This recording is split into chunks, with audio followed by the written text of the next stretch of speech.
बिस्मिल्लाहिर्रहमानिर्रहीम। अस्सलाम वालेकुम। मैं मोहम्मद ज़ाहिद नामी, director physical education and sports institute. आप देख रहे हैं मेरा YouTube channel physical education with Zahid. आज हम जिस टॉपिक पे बात करने जा रहे हैं वो बहुत ही अहम टॉपिक है, टर्मिनोलॉजीज ऑफ क्रिकेट। कि क्रिकेट की गेम में कौन कौन सी टर्मिनोलॉजीज इस्तेमाल होती हैं, क्योंकि जब हम पब्लिक सर्विस कमीशन में एग्ज़ाम देते हैं तब भी इस किस्म के सवाल आते हैं, और साथ ही साथ जब हम इंटरव्यू में किसी गेम को एज ए अपना स्पेशल गेम इंट्रोड्यूस करवाते हैं तो तब भी वो हमारी गेम के मुताबिक सवाल करते हैं। तो वो सवाल जनरल नोयत के नहीं होते, वो सवाल कुछ टिपिकल नोयत के होते हैं कि आम खेलने वाले और आम तौर पर उसको पढ़ने में वो सवाल आपको नहीं मिलेंगे, बल्कि आप उसकी तरह डीप स्टडी करेंगे तो ये टर्म्स आपको मिलेंगी। तो आइए चलते हैं अपने टॉपिक की तरफ। नंबर 1 पे जी बाउंड्री। बाउंड्री आपको पता है कि क्रिकेट के ग्राउंड की जो मेजरमेंट है वो चारों तरफ पहले तो रस्सा होता था, रोप होता था, लेकिन अब रस्सा नहीं है बल्कि बाउंड्री लगाई गई है। आजकल तो वो इलेक्ट्रिकल सिग्नल्स भी साथ साथ लगाए जाते हैं वहाँ। तो जब कभी बॉल उस बाउंड्री को टच कर जाएगी तो 4 या 6 तस्वर होगा। तो यानी वो जो बाउंड्री लाइंस हैं वो इसका ग्राउंड का हिस्सा नहीं है। जो लाइंस हैं, बाउंड्री लाइन है, वो हिस्सा नहीं है बल्कि उससे बाहर हैं। जब उसको टच कर जाएगी, अगर बाल चलते हुए जाता है ज़मीन के साथ तो 4 रन्स, और जब बाल बगैर ज़मीन को लगे उड़ते हुए उस रस्सी के बाहर या उस बाउंड्री के बाहर जाकर गिरेगा तो 6 स्कोर दिए जाते हैं। आगे LBW, ये पहले भी हम डिस्कस कर चुके हैं। Leg before wicket. ये बैटिंग करते हुए अगर कोई बैट्समैन बॉल को खेलते हुए बॉल उसके पैड को टच कर जाए जो कि विकेट की ऊंचाई और चौड़ाई के दरमियान हो, यानी वो लाइन की सीध में हो और वो पॉपिंग क्रीज के अंदर हो खिलाड़ी, तो ऐसे खिलाड़ी को LBW करार दिया जाता है। Beamer, when a fast bowler bowls a ball to the batsman that reaches him without bouncing, तो आमतौर पर हम इसको फुल टॉस बोलते हैं। तो बीमर वो बॉल है जो खिलाड़ी को बगैर बाउंस के हुए खिलाड़ी तक पहुंच जाए। अपील वो चीज़ है जो लोग खेलते हैं वो तो ज़ाहिर सी बात देखने से वाकिफ़ हैं, और स्पेशली वो नौजवान बच्चे या बच्चियां जिनको खेल से इतना ज़्यादा इंटरेस्ट नहीं है या वो मैच वगैरह नहीं देखते, तो शायद उन्हें इस बारे में इल्म ना हो। वरना अपील एक नॉर्मल सी टर्म्स है जो इस्तेमाल होती है क्रिकेट में।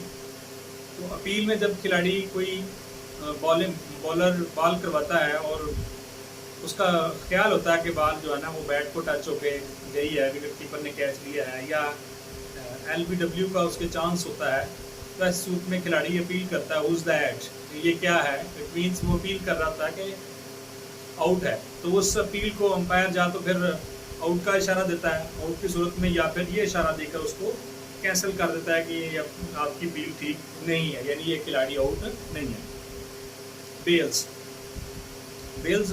जिसको हम बिल्स कहते हैं, वो बेल्स होता है जो क्रिकेट की जो विकेट्स हैं उसके ऊपर रखी होती हैं इस तरह। तो वो इसलिए होती है जब बैट्समैन बैटिंग करता है तो अगर बॉलर बॉल करता है और बॉल विकेट को लग जाए और बिल्स ना गिरे तो आउट तस्वर नहीं होता। इसी तरह LBW भी रन आउट भी है। तो ऐसी सूरत में भी उसको, आप तो सेंसर आ गए हैं, तो पहले यही था, अब तो सेंसर से पता चल जाता है कि हाथ टच हो गया है पहले बैट के होने से या नहीं, लेकिन पहले कानून यही था कि जब तक बिल्स ना गिरे तब तक आउट नहीं दिया जाता। Dolly, a very easy catch taken by fielder, बहुत ही आसान कैच जो कि फील्डर उसको कैच कर ले, उसको डॉली बोलते हैं। ये क्रिकेट की टर्मिनोलॉजी है। एज स्नेक का नेक, बैटिंग करते हुए कोई भी बॉल जो है बैट्समैन के बैट का एज कोई किनारा लेकर, अक्सर औकात ऐसे होता है कि first slip, second slip, third slip और गली वगैरह में जो खिलाड़ी आउट होते हैं तो उनमें बॉल जो है वो एज लेकर पीछे चला जाता है और खिलाड़ी आउट हो जाता है। Golden duck, when batsman is out first ball, जब कोई खिलाड़ी पहली ही बॉल पे आउट हो जाए तो उसको क्या कहते हैं? Golden duck. ये समझने वाली चीज़ें हैं, ये बहुत ही अहम टर्म्स हैं जो इससे पहले आपने कहीं नहीं पढ़ी होगी। Rough above, one section the pitch just in front end the side of the stumps, वो जो पिच पे विकेट के साथ साथ जो रफ वाला हिस्सा होता है, यानी लेफ्ट और राइट साइड पे, उसको रफ बोलते हैं। सीम, a stitching around the middle of the cricket bat, जो बैट के दरमियान में वाला हिस्सा होता है, जो ढलवान टाइप होता है, वो उसको स्टीम बोलते हैं। Silly is the first word in the front of fielding position, means in very close to the batsman.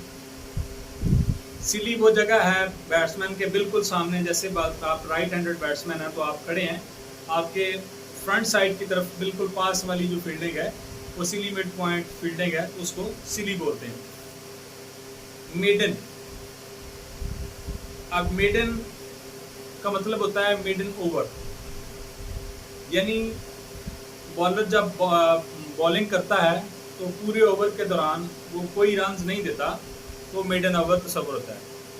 हालांकि अगर वाइड बॉल हो जाए तो वाइड बॉल का स्कोर मेडन ओवर में कंसीडर नहीं किया जाता, यानी जो भी बैट्समैन रन लेगा, 1 है, 2 है, 4 है, 6 है, तो अगर बॉलर बैटिंग करते हुए अपने पूरे ओवर में कोई स्कोर नहीं देता तो उसको बोलते हैं मेडन ओवर। आगे जी यॉर्कर, यॉर्कर ऐसी बॉल है जो कि बॉलर जब बॉल करता है तो बिल्कुल नीचे से आते हुए वो आपकी, आप कह लें कि पाँव को छूते हुए या डायरेक्ट स्टंप को छूती है, तो ऐसी बॉल को यॉर्कर बॉल कहते हैं। ये इन स्विंग भी होती है, आउट स्विंग भी होती है। इन स्विंग से मुराद ऐसा यॉर्कर जो बॉल पड़ने के बाद अंदर की तरफ आए, और ऐसा यॉर्कर जो बॉल ज़मीन पर पड़ने के बाद बाहर की तरफ जाए। और ये लेफ़्ट और राइट में डिफरेंट हो सकता है। उमूमन जितनी भी टर्म्स हैं जो लेफ़्ट और राइट के हवाले से, वो राइट हैंडेड खिलाड़ी के को मद्देनजर रखते हुए बनाई तस्वर की जाती हैं, क्योंकि मोस्टली जो खिलाड़ी हैं वो राइट हैंडेड हैं और बहुत कम है as compare to right handed, left handed खिलाड़ी कम है। इसके साथ साथ बाउंसर आपने सुना होगा, जब बॉलर बॉल करवाता है तो ज़मीन पर लगने के बाद बॉल जो है वो इतना ऊंचा बाउंस खाती है कि वो खिलाड़ी के ओवर द शोल्डर, यानी जब शोल्डर से ऊपर जाएगी तो ये नो बॉल है। अगर हेड से भी ऊपर चली जाती है तो अंपायर इसको वाइड बॉल करा देता है। तो टेस्ट में 2 बाउंसर अलाउड हैं और ओडीआई में सिर्फ 1 बाउंसर जो है वो अलाउड है। 1 बाउंसर अगर खिलाड़ी लगाता है तो उसको नो बॉल कंसीडर नहीं किया जाता, बल्कि अंपायर को ये इशारा देता है कि आपका 1 बाउंसर हो गया। लेकिन अगर बॉल इससे भी ऊपर चली गई और उसको अंपायर वाइड का इशारा देगा और वो बाउंसर भी कंसीडर हो जाएगा। इसके साथ साथ फ्री हिट, फ्री हिट कब दी जाती है? जब बॉलर बॉल करवाते हुए नो बॉल करवाता है, पाँव की नो बॉल करवाता है, यानी पोपिंग क्रीज में वो उसका पाँव जो है वो लाइन से आगे चला जाता है। लाइन से कितना आगे चला जाता है? अगर उसका पाँव की एड़ी भी उस लाइन को टच कर रही है तो वो नो बॉल कंसीडर नहीं होगी। लेकिन अगर उसका पाँव उस लाइन से आगे चला गया है तो फिर वो नो बॉल कंसीडर होगी और उसके इवस अंपायर जो है फ्री हिट देगा। और उसका ये इशारा है जो कि पावर प्ले का इशारा भी है। पावर प्ले भी आपको पता होगा कि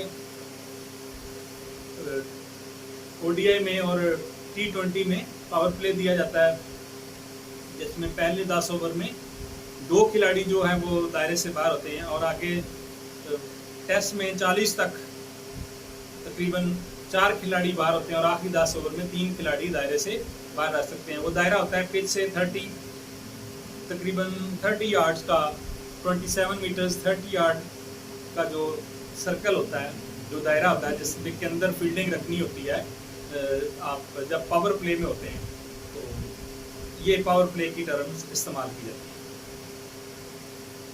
इसके साथ साथ आपको ये बहुत सारी चीज़ें तो आपको पता होगी, 6 4 ये नो बॉल वाइड, तो ये तो आम सी चीज़ें हैं, जो भी बच्चा खेलता है तो वो इस बारे में मालूमात रखता है। तो इंशाल्लाह मेरी ये कोशिश होगी कि जब तक आपके इंटरव्यू स्टार्ट नहीं हो जाते, बल्कि इंटरव्यू एंड नहीं हो जाते, तब तक मैं रोज़ाना की बुनियाद पर आपके लिए कोई नए से नया टॉपिक जो है वो आपकी खिदमत में पेश कर सकूं, ताकि आपको इससे फ़ायदा हो सके। और मेरी आपसे लोगों से भी यही रिक्वेस्ट है कि मेरी इस काविश को आप ज़्यादा से ज़्यादा लोगों तक पहुँचाएँ, ताकि ज़्यादा से ज़्यादा लोगों का फ़ायदा हो सके। आज तक के लिए इतना ही। अस्सलाम वालेकुम।